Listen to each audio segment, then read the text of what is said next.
Pregnancy is not a sickness, so get to work. I'm sorry, but my stomach is bloated. Can I do it later?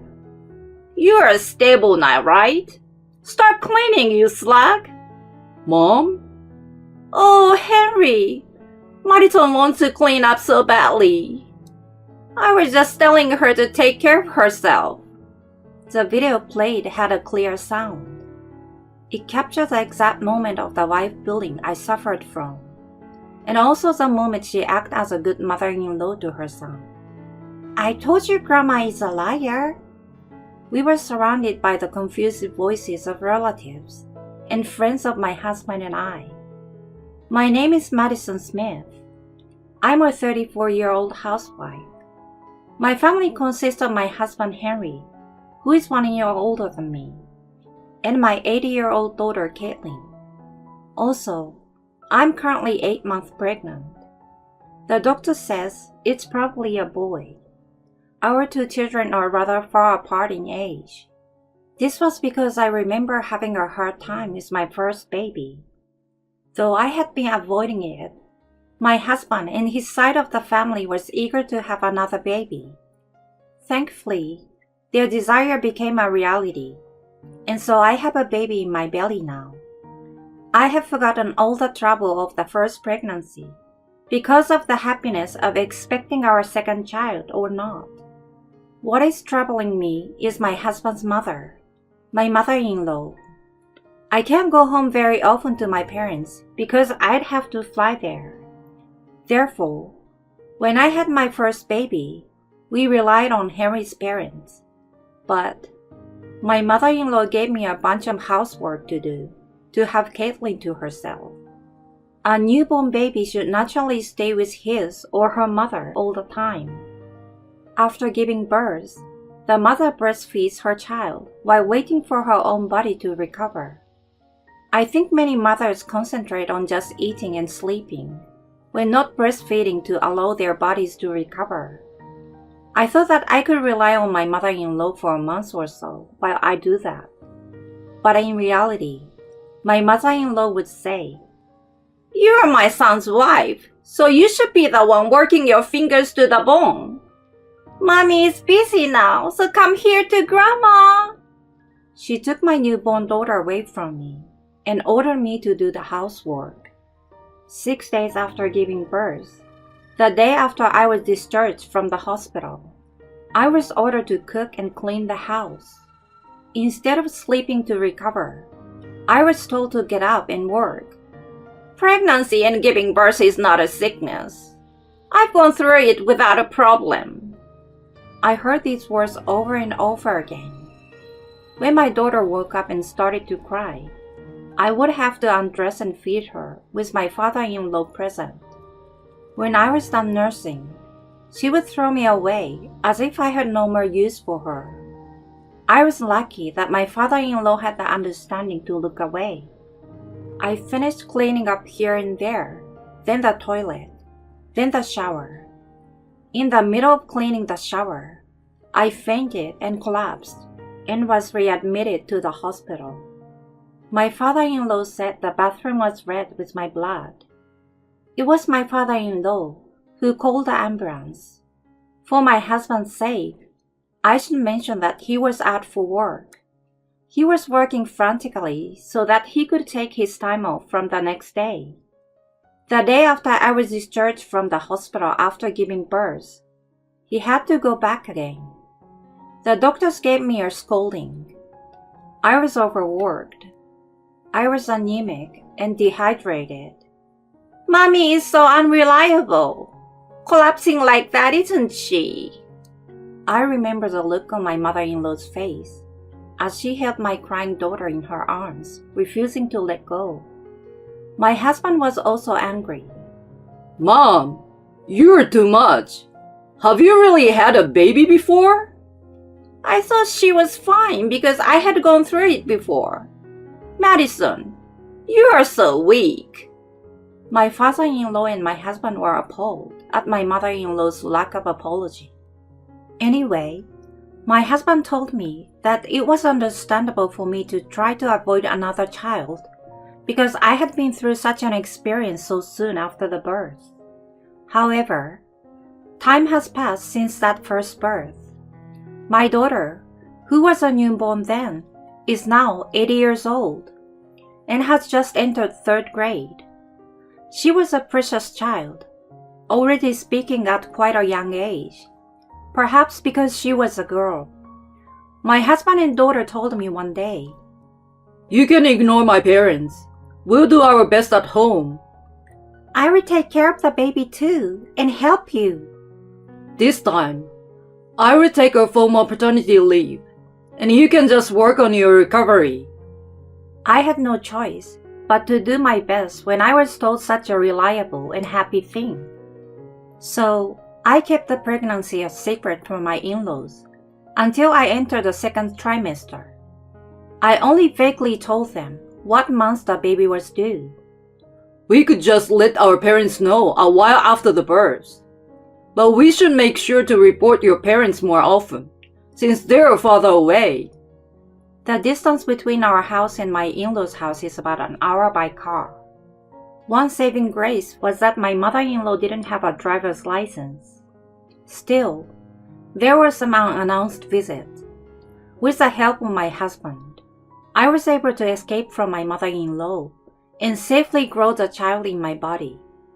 Eventually, the due date approached. 2 nights before my due date, I started having contractions. I called the hospital and asked for instructions. They told me to come to the hospital to be admitted, as the delivery may be accelerated for a woman who has given birth before. Looks like it started. Can I get a ride to the hospital? Finally! Caitlin, let's drive Mom to the hospital together. They dropped me off and I was admitted to the hospital to deliver our 2nd baby. As is hospital policy nowadays, there was a rule that did not allow visitors until the time of discharge. I think it's a measure to protect expectant mothers and the babies.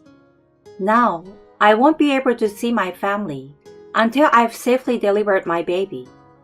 This made me feel stronger about my goal to safely deliver the baby and return home. I spent a lot of time on video calls with my husband until the contractions got worse. My daughter looked like an angel sleeping on my phone, and I couldn't help but take a picture of her. Later that night, I gave birth to a healthy baby boy. In general, first-time mothers are allowed to leave the hospital about 5 days after delivery, and those experienced are allowed about 4 days after delivery. I had not given birth in 8 years and felt as if it was my first time, but I was allowed to leave the hospital after 4 days. I heard that the contraction of the uterus are stronger than after first birth, and I think it was more painful than in the past. Even so, the newborn baby was undeniably cute. When I left the hospital, I asked my husband, who was now on paternity leave, to pick me up. It was still before noon, so my daughter was at school. I can finally show you and Caitlin our new baby. We have to celebrate when Caitlin gets home from school. I will get everything ready. I never thought that this would be the last conversation I would have with my husband. It's been about 2 hours since the call. My husband had not yet arrived to pick me up. I was waiting at the hospital with my newborn son in my arms. I stared at my phone, wondering what was wrong, since I hadn't heard from him. Then, I received a call. It was from Heather, my husband's sister.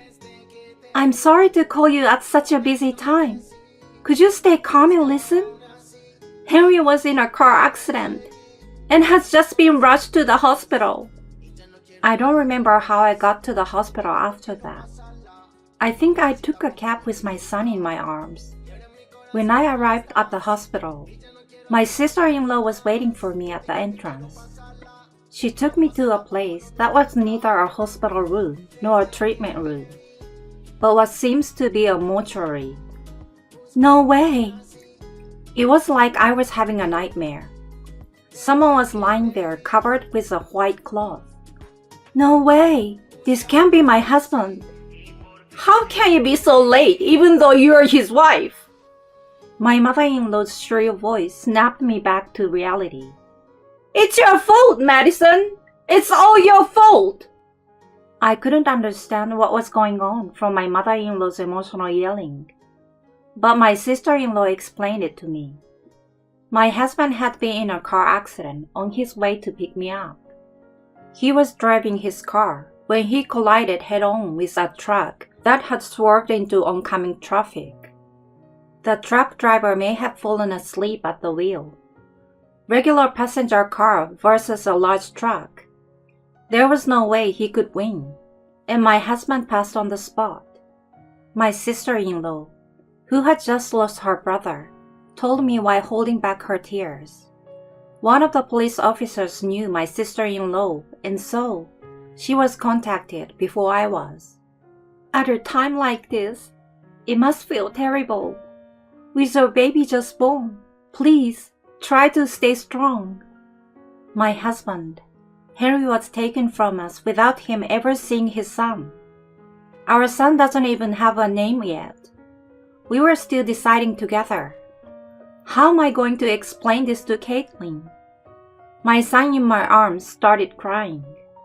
I think he was hungry. Shut up! Make him stop crying!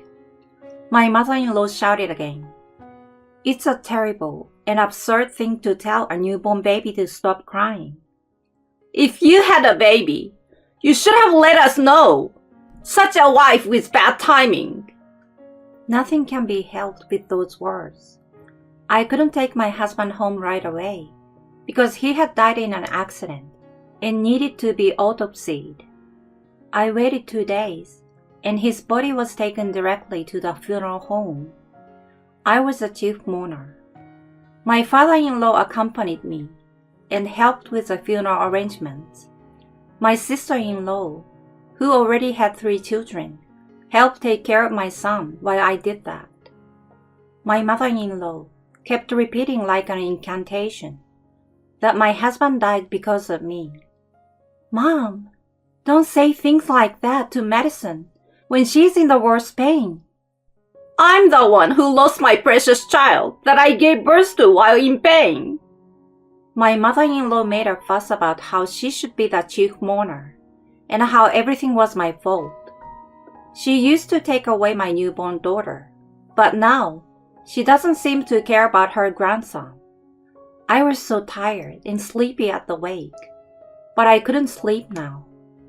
I had to be a good mourner so that my husband wouldn't be worried when he'd leave us.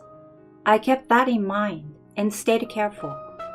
I was the only person who could protect my children.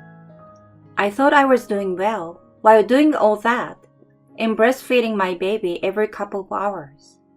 But in the middle of greeting the people who attended the funeral, I collapsed. I thought I heard someone's words, but I couldn't do anything. When I came to, I saw my mother-in-law's face turning red in front of me. I must have been unconscious for several minutes. In a corner of the funeral home, I heard an ambulance approaching. Caitlin, alongside my parents, who had flown in, were by my side. Daddy told me to protect Mommy from Grandma. Here's the proof. My daughter was holding my husband's phone in her hands. I do remember handing her his phone, miraculously intact, but with a practiced hand, she unlocked it and played a video. Pregnancy is not a sickness, so get to work. I'm sorry, but my stomach is bloated. Can I do it later? You are stable now, right? Start cleaning, you slag. Mom? Oh, Henry. Madison wants to clean up so badly. I was just telling her to take care of herself. The video played had a clear sound. It captures the exact moment of the wife bullying I suffered from, and also the moment she acted as a good mother-in-law to her son. I told you Grandma is a liar. We were surrounded by the confused voices of relatives and friends of my husband and I. Oh, I remember now.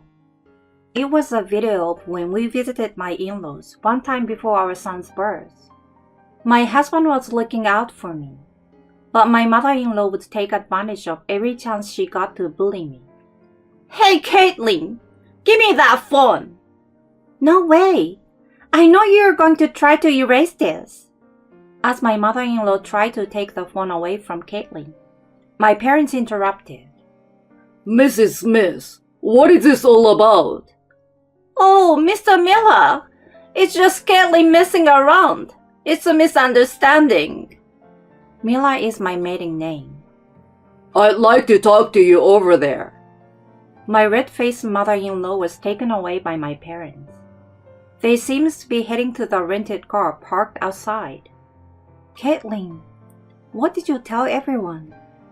I told everyone what Daddy told me. He said that Grandma is a liar and a jerk to you, that I need to protect you when Daddy is away. Daddy, where are you? My daughter started crying because she remembered that her father was gone. I cried with her too.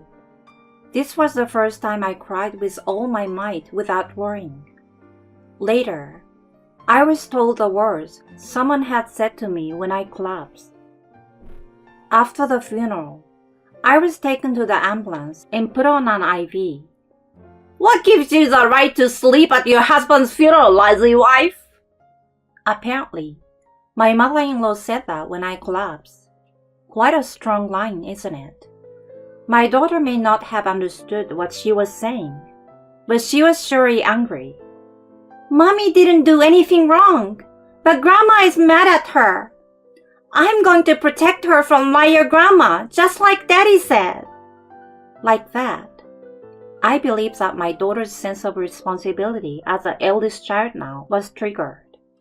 My sister-in-law, who was watching the whole thing, told me, "Really, I'm sorry about my mother. It's okay. I was able to feel Henry and Caitlin's love. Can't you see that she's making her daughter hear all of this?" It was my sister-in-law who looked out for my son while all of this happened. She's taking care of my son next to me, right by the ivy pole. Lousy wife. How can she say something like that? A wife is not a slave. Why does she think a mother-in-law is so important?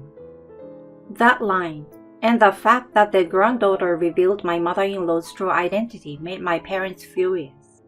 Because of her anachronistic beliefs and her actions of putting the health of a mother and a child at risk, they questioned my mother-in-law thoroughly. Of course, my mother-in-law evaded the questioning, saying that it was a misunderstanding, or that she was just trying to be nice.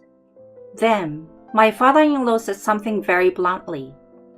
How can you face Henry when you've been harassing Madison like that? Even my mother-in-law fell quiet. He continued, I can't deal with you anymore. My mother-in-law couldn't say anything back. After all that talk, I returned to the funeral home and boarded the bus. I cremated my husband about 2 hours later than scheduled.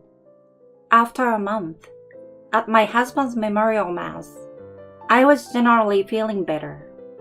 My son, whom I named Hunter, taking my husband's first letter, is also doing well. My mother stayed over to help me until the memorial mass was safely over. She cooked meals for me and my daughter and took care of the house for me.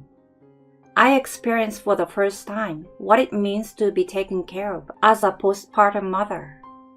There were many things that happened. First, my sister-in-law declared to her own mother that she no longer wanted connection with her. In addition, my father-in-law and mother-in-law divorced, a middle-aged divorce. Of course, my mother-in-law said she didn't want either one of them. My sister-in-law spit out that she didn't want a mother who could be a bad influence on her and her family. My father-in-law said that their values are too different, and that he no longer has anything but hatred for her. My mother-in-law never had a mother-in-law herself. My father-in-law's mother died before they were married, so she only had a father-in-law. Pregnancy and giving birth is not a sickness. I don't think she has the right to say this phrase repeatedly to me. My mother-in-law's reason for her actions was not because she wanted to pass on the mistreatment she had received from her mother-in-law. My sister-in-law was furious at my mother-in-law's actions that came from her malice. My father-in-law and mother-in-law divorced shortly before the memorial mass, and my mother-in-law was forced to leave the house. Her aging parents were in an institution, and she had no one to turn to, so she went to her daughter's house. Don't be silly. I don't see you as my mother anymore. And so, she was turned away. Next, she called my house, and my mother answered the phone. Oh, Mrs. Smith, I've heard you've been through so much. But thanks to you, my daughter had a much harder time. I heard the other day that right after Caitlin was born, you made my daughter work to bleed. No, Madison didn't say anything. All she said was that she fell by accident. Your husband? Oh, he isn't your husband anymore, is he? Your ex-husband told me about that time because he was the one who called the ambulance. And even this time, it happened right after the baby was born, and the funeral was right after she was discharged from the hospital. It must have been hard for her. But to tell her not to sleep when she collapsed, or to be a lousy wife, it's just too much. Who the hell do you think you are? Oh, did I already make this complaint the other day? So yes, neither my daughter nor the Millards here will provide any assistance. My daughter is too busy with her own life, and we do not wish to be associated with you any longer. That's right, never. That's why we are asking you to stop contacting us. Caitlin? Caitlin doesn't want to see you anymore either. If you come near her, I will report you to the police. Thank you for your understanding. Goodbye. While I was breastfeeding Hunter, the relationship with my mother-in-law was broken off over the phone. My mother-in-law is only 58 years old, not old enough to receive a pension. She has received a share of the property, but she will have a hard time living from now on. She just shamed all the relatives at the funeral by acting like a terrible mother-in-law. She may not even have a guarantor to rent her house. She's my husband's mother, so I sometimes almost inadvertently show her mercy. But my father told me that I have to get rid of her in order to protect myself and my children. I was a little nervous going into the memorial mass. If my mother-in-law showed up, I was ready to firmly reject her. But my mother-in-law didn't show up. I can't believe she's a woman who can't even show up at her son's memorial. What a woman! All I can say is that it was a good decision to leave her. My mother-in-law hasn't even visited her siblings. None of her relatives know where she is. The only thing they could tell us was that my husband's cousin saw her under a bridge. I'm sorry to hear about her downfall, but I can honestly say it's a relief. Oh yes, my father-in-law graciously apologized to me.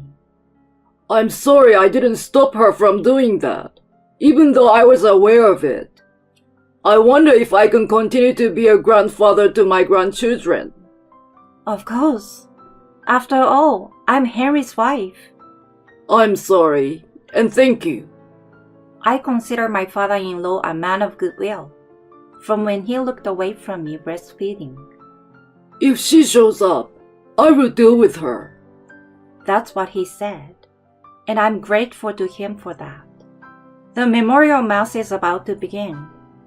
I wonder if my husband in heaven is watching over us. You will have to wait another 40 or 50 years before I can see you again, Henry. I want to see my happy children for you. I will do my best, so just wait for me, okay? Thank you for watching to the end. Please don't forget to subscribe to our channel. See you in the next video.